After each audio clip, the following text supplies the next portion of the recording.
Hello everyone. So today we will discuss two very basic techniques that every individual, every student should know, that is note making and note taking. Note making आणि note taking हे खूप महत्त्वाचं याच्यासाठी आहे की तुम्ही कुठल्याही विभागामध्ये जा, कुठल्याही कोर्सला जा, तुम्हाला एवढं लक्षात येईल की खूप मोठी मोठी पुस्तकं असतात आपल्याला अभ्यासायची. आणि एवढी मोठीच्या मोठी पुस्तकं आपण सगळ्या गोष्टी लक्षात ठेवू शकत नाहीत किंवा एका रात्रीमध्ये ते पूर्ण आपण वाचू शकत नाही. आणि त्यासाठी असे जे टेक्निक्स आहेत नोट मेकिंग आणि नोट टेकिंगचे, मग तुम्ही कॉम्पिटेटिव्ह एक्झाम्सला तयारी करत असाल किंवा तुम्ही एखाद्या कोर्ससाठी तयारी करत असाल किंवा तुम्ही आर्ट, कॉमर्स, सायन्स, 11वी 12वी डिप्लोमा, डिग्री काही पण करत असाल, प्रत्येकासाठी नोट मेकिंग आणि नोट टेकिंग ह्या दोन गोष्टी खूप महत्त्वाच्या आहेत. आणि त्या आपण जर का समजल्या आणि त्या जर का आपण व्यवस्थित प्रॅक्टिकली केल्या तर मला असं वाटतं नक्कीच सगळ्यांना फायदा होणार आहे. आणि त्यासाठी आपल्याला नोट मेकिंग आणि नोट टेकिंग हे फक्त शिकायचं नाही आहे, ॲक्च्युली नोट मेकिंग आणि नोट टेकिंग करायची आहे. मग आपल्याला जर का नोट मेकिंग आणि नोट टेकिंग करायची असेल तर सर्वात आधी आपल्याला हे माहिती पाहिजे की नोट मेकिंग काय आहे आणि नोट टेकिंग काय आहे. दोघांमध्ये जास्त डिफरन्स नाही आहे, टेक्निक पण जवळपास सारखेच आहेत, फक्त मेकिंग आणि टेकिंग या दोन गोष्टी तुम्हाला समजल्या पाहिजे. तर सर्वात आधी नोट मेकिंग काय आहे. Note making is the process of recording and organising information in a concise and meaningful way, typically using a combination of words, symbols, and images. It involves selecting, condensing, and summarizing relevant information from a variety of sources such as lectures, readings, and discussions, and personal experiences, and transforming it into a personalized and organized system of notes. Personalized and organize system of notes. लक्षात घ्या, तुम्ही lecture ऐका, एखादं reading करा, एखादं discussion ऐका, तुमचे personal observation बघा, या सर्व गोष्टी तुम्ही नोट मेकिंगमध्ये कन्वर्ट करू शकता. आणि नोट मेकिंग हे तुमचं स्वतःचं असतं, पर्सनलाइज्ड असतं. तुमच्या नोट्स जर का इतर कोणी वाचण्याचं ठरवलं तर त्याला त्या कदाचित पूर्ण समजणार नाही, कारण त्यात तुम्ही ऑर्गनाईज केलेल्या आहेत. कोणती गोष्टीसाठी कोणतं सिम्बल वापरलेलं आहे, हा ॲरो मी काय इस्तेमाल केलेला आहे, हे सगळं तुम्हाला माहिती असतं. म्हणून नोट मेकिंग हे तुमचं स्वतःचं असतं. आणि कोणतीही खूप मोठी जी इन्फॉर्मेशन असते, तुम्ही रीड करत असा किंवा ऐकत असाल, त्याच्या नोट्स जर का तुम्ही तयार करायच्या म्हटल्या तर त्या खूप शॉर्ट असतात, कंडेन्स असतात. आणि त्या नोट्स फक्त पॉईंट्स असतात. त्या पॉईंट्सवरनं आपल्याला नंतर समजतं की मला काय म्हणायचं आहे. आणि लक्षात ठेवा, तुम्हाला जेव्हा मोठी प्रश्नांची उत्तरं लिहायची असतात, जर तुम्हाला नोट मेकिंग आणि नोट टेकिंग चांगल्या प्रकारे येत असेल तर तुम्ही पॉईंट्स व्यवस्थित काढू शकता. कुठलंही चॅप्टर असून देत, कितीही लेंदी एखादी कॉन्सेप्ट असून देत, त्यातल्या पण तुम्ही चांगल्या चॅप्टर्सच्या नोट्स तयार करू शकतात, बनवू शकतात. आणि ते पॉईंट्सच तुम्ही एक्झाममध्ये चांगल्या प्रकारे वापरू शकता, जेणेकरून फक्त तुमचे पॉईंट्स बघूनच तुम्हाला प्रश्नांना मार्क्स किंवा तुमच्या उत्तरांना मार्क्स दिले जाऊ शकतात. मग note taking is a crucial skill for learning as it helps individuals. ते खूप महत्त्वाचं स्किल आहे. कशासाठी? Record and retain information. तुम्ही पुष्कळशा गोष्टी ऐकता, पुष्कळशा गोष्टी वाचता, प्रत्येक गोष्ट तुमच्या लक्षात राहू शकत नाही, कारण मानवाला विसरण्याचं आपल्याला वरदान मिळालेलं आहे. मग प्रत्येक गोष्ट जर का आपण विसरतो तर त्याच्या नोट्स तयार करून ठेवल्या तर त्या नोट्सचा पॉईंट फक्त बघितल्यानंतर सर्व गोष्टी आपल्याला लगेचच आठवतात. तेवढा आपला मेंदू आपल्याला मदत करत असतो. म्हणून रेकॉर्ड ठेवणं आणि एखादी माहिती जतन करून ठेवण्यासाठी आपल्याला नोट मेकिंग करणं गरजेचं असतं किंवा खूप महत्त्वाचं ठरतं. Organize and structure information. बघा, खूप मोठं चॅप्टर आहे, खूप मोठी कॉन्सेप्ट आहे, सुरुवातीपासून तर कन्क्लुजनपर्यंत पुष्कळसे पॉईंट्स त्यात आलेले असतात. तर तुम्ही जर स्टेप बाय स्टेप सर्व गोष्टी ऑर्गनाईज करून ठेवलेल्या आहेत, तुमचे नोट तयार करून ठेवलेली आहे, तर खूप मोठी इन्फॉर्मेशन, खूप जास्तीची इन्फॉर्मेशन खूप शॉर्ट स्पेसमध्ये तुम्ही अतिशय ऑर्गनाइज्ड आणि सिस्टमॅटिक वेने तुम्ही जतन करू शकता. आणि हे नोट मेकिंगचा एक चांगला फायदा तुम्हाला होतो किंवा मदत होते. आयडेंटिफाय की कॉन्सेप्ट्स अँड आयडियाज. खूप मोठी इन्फॉर्मेशन आहे, खूप मोठं चॅप्टर आहे किंवा खूप मोठं बुक तुम्ही वाचलं, खूप मोठं नॉवेल तुम्ही वाचलं किंवा नाटक वाचलं, आणि त्यातले जे मेन पॉईंट्स आहेत, की कॉन्सेप्ट्स आहेत, की आयडियाज आहेत, ह्या जर तुम्ही शॉर्टलिस्ट करून ठेवल्या आणि त्यांची नोट तयार करून ठेवली तर तुम्हाला ते खूप बरं पडतं नंतर एक्सप्लेनेशन करण्यासाठी पण किंवा त्यावर चर्चा करण्यासाठी पण. आणि फक्त छोटे छोटे पॉईंट्स तुम्हाला लक्षात ठेवावे लागतात, बाकीच्या सर्व इन्फॉर्मेशन तुम्ही स्वतःहून एक्सप्लेन करू शकता. आणि हा एक चांगला महत्त्वाचा भाग आहे त्याचा.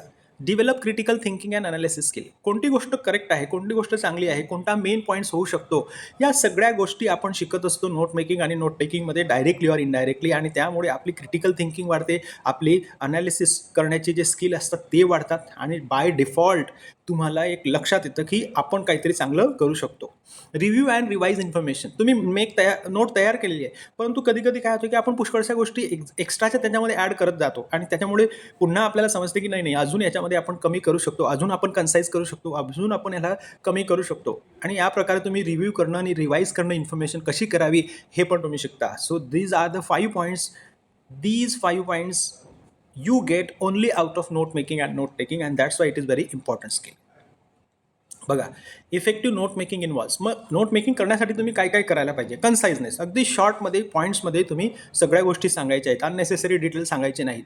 क्लॅरिटी, बघा आपण शॉर्टमध्ये सांगायचं याचा अर्थ इनकम्प्लीट गोष्ट तुम्ही लिहायची नाही आहे, इनकम्प्लीट नोट्स तयार करायचे नाही आहेत, कारण इनकम्प्लीट तयार केलं तर ऑब्व्हियसली गॅप तयार होणार आहे आणि तुमचे उत्तर हे खूप इनकम्प्लीट असणार आहे, अपूर्ण असणार आहे आणि त्याचा तुम्हाला फायदा होणार नाही. सो तुम्ही जरी ते कन्साइज करत असाल तरी पण क्लिअर असलं पाहिजे, त्याला स्ट्रक्चर असलं पाहिजे, from the beginning middle till end तुमच्या नोट्स व्यवस्थित असल्या पाहिजे, अशी क्लॅरिटी पाहिजे. Organization, notes should be organize in a logical and coherent manner. बघा, नोट्स काढायचे म्हणून काही रँडमली कुठे ना कुठे पॉईंट्स लिहायचे, एका कोपऱ्यात एक पॉईंट लिहायचा, दुसऱ्या कोपऱ्यात दुसरा पॉईंट लिहायचा, असं करायचं नाही आहे. तुम्हाला चांगलं हेडिंग, त्याचे सब हेडिंग आणि त्याचे आणखी सब पॉईंट्स जर असतील तर तुम्हाला व्यवस्थित सिस्टमॅटिक ते लिहावं लागणार आहे.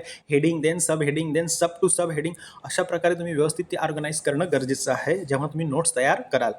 सिलेक्टिव्हिटी, notes should focus on the important information, selecting की कॉन्सेप्ट. आता एखादा पाठ तुम्ही वाचताय, एखादं पेज तुम्ही वाचता आहात, एखादी न्यूजपेपरची हेडलाईन तुम्ही वाचली आणि त्याच्यानंतर त्यामध्ये जे काही मेन पॉईंट्स आहेत ते इम्पॉर्टंट पॉईंट्स कोणते आहेत की ज्याच्या भोवती पूर्ण इन्फॉर्मेशन आपण एक्सप्लेनेशन केलेली आहे हे तुम्हाला समजणं महत्त्वाचं आहे. तुम्ही सिलेक्ट करणं महत्त्वाचं आहे की फक्त मेन पॉईंट्सच तुम्ही सिलेक्ट कराल आणि जे काही एक्स्ट्राचं आहे, रिडंडंट आहे, ते तुम्ही त्यातनं डिलीट कराल.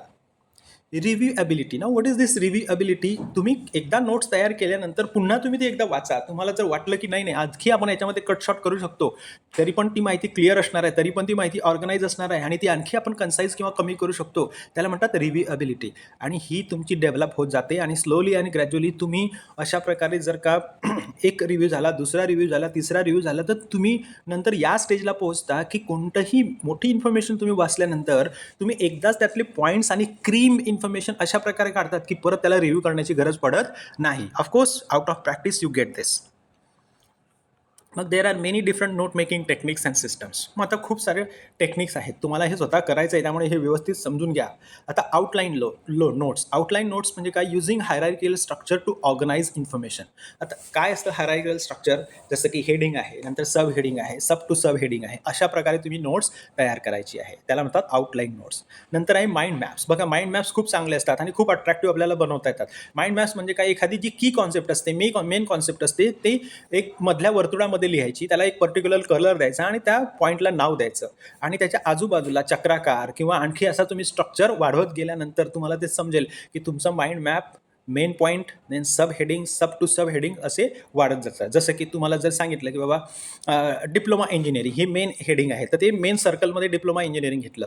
मग त्याच्या सब ब्रँचेस जसं की मेकॅनिकल झालं, सिव्हिल झालं, कम्प्युटर झालं, IT झालं, हे सब हेडिंग्स त्याच्या आजूबाजूला तुम्ही डेव्हलप करू शकता. मग मेकॅनिकलमध्ये आणखी काय सब टू सब पॉईंट्स आहेत ते तुम्ही ॲड करू शकता. कम्प्युटरमध्ये आणखी सब टू सब पॉईंट्स काय आहेत ते तुम्ही ॲड करू शकता. अशा प्रकारे तुम्ही माइंड मॅप्स तयार केला तर खूप इझिली तुम्हाला नोट्स तयार करता येतील आणि ते खूप इंटरेस्टिंगही असतं. पिक्चर तयार होतं त्याचं आपल्या मनामध्ये आणि आपल्या लक्षात राहण्यासाठी खूप उपयोगात होतं. So mind maps is one of the very good techniques. Even personally I have applied it during my graduation and post graduation and the results वर रिअली गुड. नंतर एक कॉर्नेल नोट्स. आता कॉर्नेल नोट्स काय माहिती का? तुम्हाला 3 column तयार करायचे असतात. पहिला क्यू कॉलम म्हणजे मेन आयडिया तुम्हाला एका कॉलममध्ये लिहायची असते. दुसऱ्या कॉलममध्ये नोट टेकिंग म्हणजे त्या मेन आयडियाशी संबंधित काही सब पॉईंट्स तुम्हाला लिहायचे असतात आणि तिसऱ्यामध्ये समरी. समरी म्हणजे काय? आणखी काही डिटेल्स आहेत की ते खूप महत्त्वाचे आहेत, ते लिहिण्याशिवाय तुमचं चालणार नाही, भागणार नाही, असे डिटेल्स तुम्ही त्या पॉईंट्सविषयी त्या तिसऱ्या कॉलममध्ये लिहायचं आहे. ती आहे Cornell notes. So note making करत असताना तुम्ही आउटलाईन नोट्स हे टेक्निक वापरू शकता, माइंड मॅप्स हे पण टेक्निक वापरू शकता किंवा कॉर्नल नोट्स हे पण टेक्निक वापरू शकता. It's up to you. Whatever thing you are, whatever technique you are comfortable with, you can use either of them. नंतर charting notes. Using charts and tables to organise. बघा, charts आणि tables जर का तुम्ही तयार केले तर main points, sub headings, sub to sub headings with examples तुम्ही अशा प्रकारे चार्ट्स तयार करू शकता किंवा टेबल्स तयार करू शकता आणि हे पण ॲट अ ग्लान्स तुम्हाला पूर्ण इन्फॉर्मेशन मिळू शकते. नंतर शॉर्ट हँड नोट्स. बघा, शॉर्ट हँड नोट्स म्हणजे काय? आजकालची जी पिढी आहे ती तर आता शब्दांचा वापरच करत नाही आहे. अगदी ते इमोजीस म्हणून द्यात किंवा स्माइलीज म्हणून द्यात किंवा एखादे ॲक्रॉनिम्स म्हणून द्यात, ते असा वापर करतात. तर त्या गोष्टीचा पण तुम्ही नोट मेकिंग करण्यासाठी चांगला वापर करू शकता. जसं की मी ॲटचं चिन्ह दिलेलं आहे, नंतर अँडचं चिन्ह दिलेलं आहे, पर्सेंटेजचं चिन्ह दिलेलं आहे, नंतर ASAP as soon as possible, असं तुमचे खूप सारे शॉर्ट हँड्स आहेत, ॲक्रॉनिम्स आहेत. तो short hand notes can also be utilize when you are making notes, only because you should be very much comfortable about using it, and later on when you read it, of course you can understand these notes. आता listen the audio and make the notes of. आता ह्याचा audio मी तयार करणार आहे, ह्याचा एक video lecture तयार करणार आहे. तुम्हाला अक्षरं दिसणार नाही, तुम्हाला फक्त आवाज ऐकू येईल, तो ऐकायचा तुम्ही आणि त्यावरनं तुमच्या प्रॅक्टिकलमध्ये हाच ऑडिओ ऐकून तुम्हाला नोट्स तयार करायची आहे. आता मी हा व्हिडिओ इथे संपवतो आहे, लगेच ह्याच्या पुढचा व्हिडिओ तुम्हाला येईल, तो तुम्ही ऐकायचा आणि जसंच्या तसं जसं ऐकताय तशा नोट्स तयार करायचे आणि कोणताही टेक्निक वापरून तुम्ही नोट्स तयार करू शकता. एकच टेक्निक घेतलं तरी चालेल, 2 टेक्निक घेतले जसं की outline notes, mind maps, corner notes, charting notes, short hand notes किंवा तुम्ही कॉम्बिनेशन पण यूज करू शकता. फक्त लक्षात ठेवा की त्या शॉर्ट असल्या पाहिजे, क्लिअर असल्या पाहिजे आणि चांगले ऑर्गनाइज्ड नोट्स असल्या पाहिजे. ठीक आहे. सो लेट्स सी की तुमच्यापैकी किती लोक व्यवस्थित ऐकतात आणि किती लोक व्यवस्थित तो व्हिडिओ किंवा नोट मेकिंग तयार करतायत. गुड लक. प्रत्येकाने हा ऑडिओ व्यवस्थित ऐकायचा आहे आणि तुमच्या प्रॅक्टिकल नंबर 2मध्ये तुम्हाला नोट मेक करायचे आहेत. जसं की मी सांगितलं आहे तुम्हाला आधीच, व्यवस्थित नोट मेकिंग जर तुम्ही केली तर तुम्हाला 25 पैकी 20, 22, 23 असे मार्क्स मिळतील. ऐकायचं आहे आणि नोट्स तयार करायची आहे. व्यवस्थित तुमचं लिसनिंग स्किल पण वाढेल याच्याने आणि तुमचं नोट मेकिंग स्किलची पण प्रॅक्टिस होणार आहे. Reading is a complex cognitive process that involves the ability to recognize and understand written words, phrases, and sentences. It is a fundamental skill that is essential for academic and professional success, as well as for personal employment, enjoyment, and enrichment. In this response, we will explore the different aspects of reading skills, including the types of reading, the stages of reading, and the strategies for improving reading comprehension. Types of reading. There are several types of reading, each with its own unique characteristics and purpose. Some of the most common types of readings include: number 1, scanning. Scanning involves quickly glancing over a text to identify the main ideas, headings, and keywords. It is often used to locate specific information or to get a general sense of the content. Skimming. Skimming involves reading a text quickly to get a general sense of the content, but with more attention to details than scanning. It is often used to identify the main ideas, supporting details, and the author's purpose. Number 3, intensive reading. Intensive reading involves reading a text carefully and thoroughly, with attention to details and a focus on understanding the author's message. It is often used to analyze complex texts, identify themes and motifs, and to develop critical thinking skills. Number 4, extensive reading. Extensive reading involves reading a large amount of text, often for pleasure or to get a general knowledge of a subject. It is often used to improve reading fluency, vocabulary, and comprehension. Stages of reading. The reading process involves several stages, each with its own unique characteristics and purposes. Some of the most common stages of reading include: number 1, pre-reading. Pre-reading involves preparing to read a text, including identifying the purpose, previewing the content, and making connections to prior knowledge. Number 2, during reading. During reading involves actively engaging with the text, including identifying main ideas, supporting details, and making inferences. Post-reading. Post-reading involves reflecting on the text, including summarizing the main ideas, identifying themes and motives, and making connections to other texts or experiences. Strategies for improving reading comprehension. There are several strategies that can be used to improve reading comprehension, including: number 1, active reading. Active reading involves engaging with the text, including identifying main ideas, supporting details, and making inferences. 2, visualizing. Visualizing involves creating mental images of the text, including characters, setting, and events. Number 3, questioning. Questioning involves asking questions about the text, including what, why, and how. 4th, summarizing. Summarizing involves summarizing the main ideas and supporting details of the text. 5th, making connections. Making connections involve making connections to prior knowledge, other text, or personal experiences. Reading comprehension skills. Number 1, vocabulary. Vocabulary involves understanding the meaning of the words and the phrases in the text. Number 2, syntax. Syntax involves understanding the structure of sentences and how they relate to each other or one another. Number 3, inference. Inference involves making inferences about the text, including identifying main ideas, supporting details, and themes. Number 4, critical thinking. Critical thinking involves analyzing and evaluating the text, including identifying biases, assumptions, and perspectives. Number 5, fluency. Fluency involves reading with ease, accuracy, and expression. Now, what is this reading fluency? Reading fluency involves the ability to read with ease, accuracy, and expression. It is an essential skill for reading comprehension as it allows readers to focus on the meaning of the text rather than the individual words. Some of the key characteristics of reading fluency include accuracy. Accuracy involves reading the text correctly, including pronouncing words correctly and recognizing punctuations and respecting them. Speed. Speed involves reading at a pace that is comfortable and efficient, including pausing for punctuations and emphasis. Expression. Expression involves reading with feeling and emotion, including using tone, pitch, and volume to convey meaning. Phrasing. Phrasing involves reading in phrases, including grouping words together to convey meaning. Now, reading vocabulary. Reading vocabulary involves understanding the meaning of the words and phrases in the text.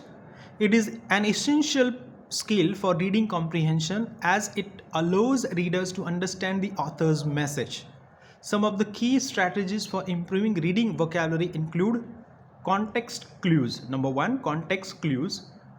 Context clues involve using the surrounding text to infer the meaning of the unfamiliar words. Number 2, prefixes and suffixes.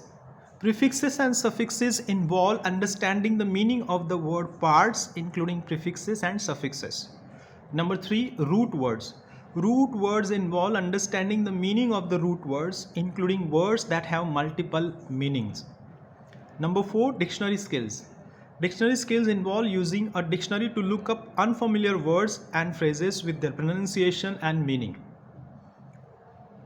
So, note taking, note making, and note